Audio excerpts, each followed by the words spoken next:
Hello Internet, I'm Felix Jones and Lego Cheetah, and welcome to my review of Doctor Strange.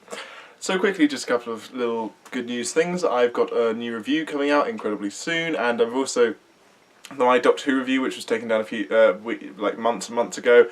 Really happy with it. Was really pissed off about that. I didn't think I could get it back because you can't download videos once from your channel, and I thought I'd lost the original. Turns out I found it again. I'm going to edit it, try and re-upload it, hopefully get that up. I'm really pleased with it, so hopefully you guys will be able to see that again soon. And also, yeah, so that's all that, and I'm going to try and get these reviews out more frequently. I know that I say that every time, but God, there's always something in life, you know. Anyway, Doctor Strange. Not actually an insanely huge amount to say about this movie, to be honest. It's definitely a paint-by-numbers superhero movie. I mean, you've got the opening with the people who are part of this magical community. It's the same thing that you see in everything from, I don't know, Kung Fu Panda to some other generic action, underdog action hero kind of movie. It's just that, you start, or Lego movie, in fact, that's another good one. But yeah, basically you start out, people in magic, people who are part of this magical world are in danger, thinking, oh no, we need somebody. Suddenly you cut to the hero who's a little bit up themselves, maybe they've got a certain hamasha, and then it eventually leads to them having their tragic comeuppance, and then it's their slow rise to power as they become a part of the magical community, and etc, etc, and become, the one that is always the one in everything. Oh, The Matrix, there's another one. Yeah. That's basically the kind of thing you gotta get used to in movies these days, I suppose. All in all, it wasn't a disappointment. I mean, it wasn't amazing, but I didn't necessarily have high hopes. It's been a mixed bag in general with Marvel. Like, for every Avengers, there's an Avengers 2. Indeed, for every Captain America 2, there is an Ant-Man. That's a personal opinion thing. You can sort of see effects of that, and I'm not actually that huge on Marvel's comedy movies. I'm not that big on Ant-Man, partially because of the huge amount of racist stereotyping that was in that. But I mean, Jesus, I know I didn't review Ant-Man at the time, and because I'm probably not going to get a chance to come back to it because of all the videos I've missed, I'm going to maybe do like a top 10 worst and top 10 best of the year at the end of the year.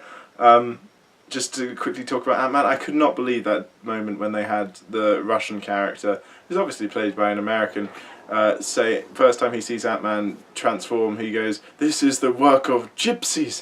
I was just like, I can't believe that made it into a Marvel movie. That's just Borat. It was ridiculous.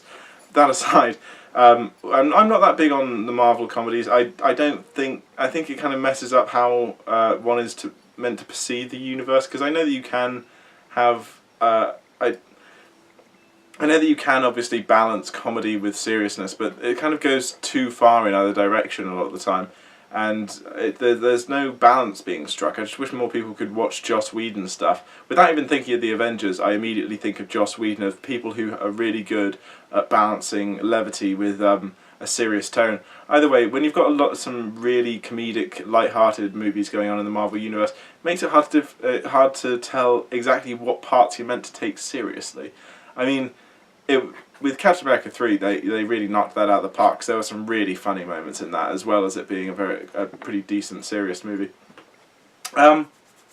So yeah, you can see echoes of that at the beginning of this film. Like when you first see Doctor Strange, they're playing loads of really funky music, and you can tell it's just born of Guardians of the Galaxy. Actually, another thing with that whole failing to strike a balance thing, you can see it in the DC universe with what happened with Suicide Squad. That obviously initially it was being advertised as this really gritty superhero movie, and then obviously they noticed that people really wanted comedy from the Marvel universe. And so, oh yeah, Deadpool, that's another one I didn't really get on with that much, apart from the origin story bits, which were done seriously. Sorry. And, I mean, I didn't mind Deadpool that much, but there's just no stakes in that movie. And it kind of arises in the other stuff. If you're not taking it seriously, how am I meant to be that involved in what's going on? But yeah, it's obvious that comes from Guardians of the Galaxy, and also you can see echoes of Sherlock in this, because especially at the beginning, I was really worried at first that Doctor Strange's character was just going to be Sherlock again, because there's like obvious bits of it, just him being very supercilious and dismissing other people's intelligence and being curt, and like the first action scene takes place in London for almost no reason whatsoever, and the music that they use during is this really light sort of plucking violin music, like dun, dun, dun, dun, and it's very dee dee dee dee dee dee dee, you know. So there was some concern there, but you didn't have that. But yeah, as I was saying, back to the whole paint by numbers thing. Starts out with that all of that business and the rise to the one, and you have the immediate love interest in Rachel McAdams coming out in the first 10 seconds, because like how have we not outgrown that trope in superheroes movies at this point? How have we not realised that, you know, you can have like a subtlety to it and not have the obvious love interest? And you know, they the way that they actually present the relationship, there's technically no big final kiss between them, but it's essentially as good as, and there's not really anything like that much more to say about this movie, because as I say, the acting's not bad. I'm not that big of a fan of Benedict Cumberbatch these days, because he's everywhere, and you know, and he's quite a distracting character actor. He looks like a lizard. But aside from that, he was actually pretty good in this. He did seem to have a relatively defined character as Doctor Strange, but again, there was nothing that memorable about him. My brother Theo just asked me if I would compare the movie to Thor in terms of like just sort of basic generic superhero movies. I'd actually say that Thor left something more of an impression on me, because at least the acting in that was very hammy with all the Asgardians, and I remember that, and I would like to quote that. I don't think there's ever going to be anything about this movie that I would quote. It just wasn't that interesting.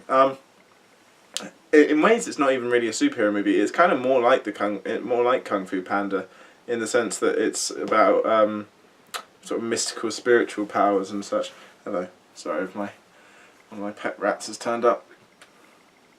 I know, I'm just like every other YouTuber whoring out my pets. I know that this will probably oust out half of my audience, because some people think that rats are disgusting, but he's lovely, so get over it. And I paid good money for him, so I'm going to try and enjoy him whilst I've got him. What was I saying 2 seconds ago? Character actor, Benedict Cumberbatch. Oh yes, because this movie's more like about spirituality and mentions of chakras and acupuncture and such sort of alternative medicine. I could imagine the alternative medicine, herbal remedies, hippie, crystal loving sort of crowd would be interested in seeing this movie. I should warn you, there really isn't a lot of that. They mention chakras like once in the entire film, and I don't even think it's the mystical characters who say chakras. I think Doctor Strange says chakras in that line where he's talking about them out of hand, like I don't believe in fairy tales, the one from the trailer. So yeah, I wouldn't necessarily go for it for that, but there is though. I've forgotten the name of the pattern. There's this circular pattern that's on it's like sort of kaleidoscope circular pattern. You see it on wall hangings all the time, and a lot of the movie does look like that. It's got the credits in particular are just like a really gorgeous moving display of circular patterns, which I really would check. I'd probably go watch it if you were into those patterns, just to sit through the movies. Sit through the credits. Probably be quite a good movie to watch on drugs, to be honest.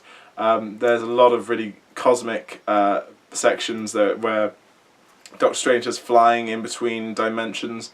Those sections are really worth seeing. As I said, it's a very visually stimulating movie for that aspect at least. I mean, a lot of it's just quite sort of generic grey superhero movie colours, but there are still loads of really cool looking sections that you get glimpses of in the trailer. For the most part, it's actually just more of that, but the first time Doctor Strange travels in between dimensions, that alone is probably worth the ticket price, because it's so gorgeously colourful, and also it's just this very trippy sort of nightmare world at times, and it's not the sort of thing that we've seen. It's the sort of thing that you've seen in animation quite frequently, but not the sort of thing that I think has been done with such detail and such a professional the detail. There's a fantastic detail to it that you would not get in just a regular animated feature. It does look very real in ways. Obviously, it's still CGI. It's definitely worth the ticket price alone for that. Depending on where you are, actually, to be fair, I spent £2.50 on my ticket because I live in a pretty awesome part of England called Dorset, where nobody gives a damn. You know, like, it getting out here, we are very much the last... We are the dregs of society that they're just getting ticket prices off us. We're then really not that bothered whether or not we pay large quantities of money to go see this movie. Still, I actually went to see this on premiere night, which is awesome because finally I'm going to get a review out at least in relatively good time. But the consequence of that was that the movie was the cinema was full of little kids and teenage girls, and the message I came out with thinking when I got out of the movie was "fuck teenage girls." Phrasing not like that. Fuck them as in like they are assholes and they would not shut the hell up. Just repeating shit that was said in the movie over and over again. Sorry, that was really bad phrasing. I'm debating cutting that out. I probably won't. But yeah, that was really, it was really awful. They were just, like, every time something was said or done on screen, they would literally just repeat it back to themselves. Really loudly as well. Like, I mean, I will sometimes talk during a film. I'll grant it.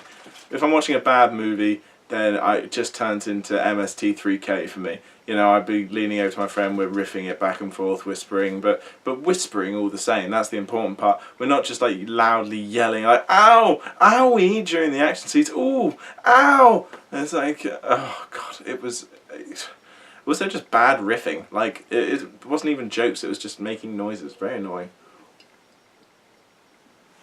But I suppose that's the burden of the critic. And I had to go see movies on premiere night, and that means seeing it with like loads of annoying kids in the audience. Anyway, thanks for watching. This has been fun. Not my cheeriest, but not at my cheeriest at the moment. But you know, it's being a critic.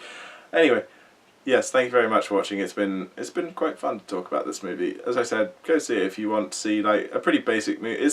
There's nothing disagreeable about this movie. If you want to sit down and kill a couple of hours, it's a relatively short movie as well, which you know I know a lot of people appreciate.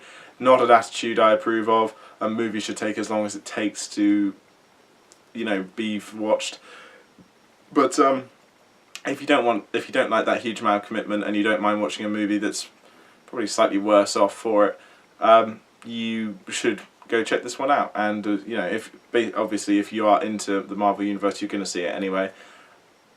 In regards to how it's going to feature into the rest of the Marvel Universe, I have no real interest in seeing Benedict Cumberbatch interacting with the other Avengers. If he even is an Avenger. They basically made out like the people in this movie are separate from the Avengers and they probably wouldn't want to work with them. Maybe they will, maybe they won't. But then again, it's going to make it really difficult to defeat the Avengers if Doctor Strange is on side, because he is literally magic, and I imagine that they're not going to be that strict with how the rules work on it. They seem to... I mean, the rules in this movie alone were never really that clear. You know, whether or not they will actually make them clear later on, that's yet to be seen. But it definitely wasn't at the point where it was so unclear as I've seen it in other movies where there's just no tension because I don't know how vulnerable they are. Like even with Thor, a lot of the time I don't know how worried to be because I don't know how destructible he is. Like most of the time he's invulnerable to bullets, but then apparently he could have his hand cut off theoretically by a dagger. It wasn't nearly as bad as that. It was, but still I would like some clearer rules on that. Anyway, yes. All in all, I'd say give it a watch, but basic B of a movie. And yeah, thanks very much for watching. My name is Felix Jones and I go Cheetah, and I'll see you again soon. Thanks. Bye.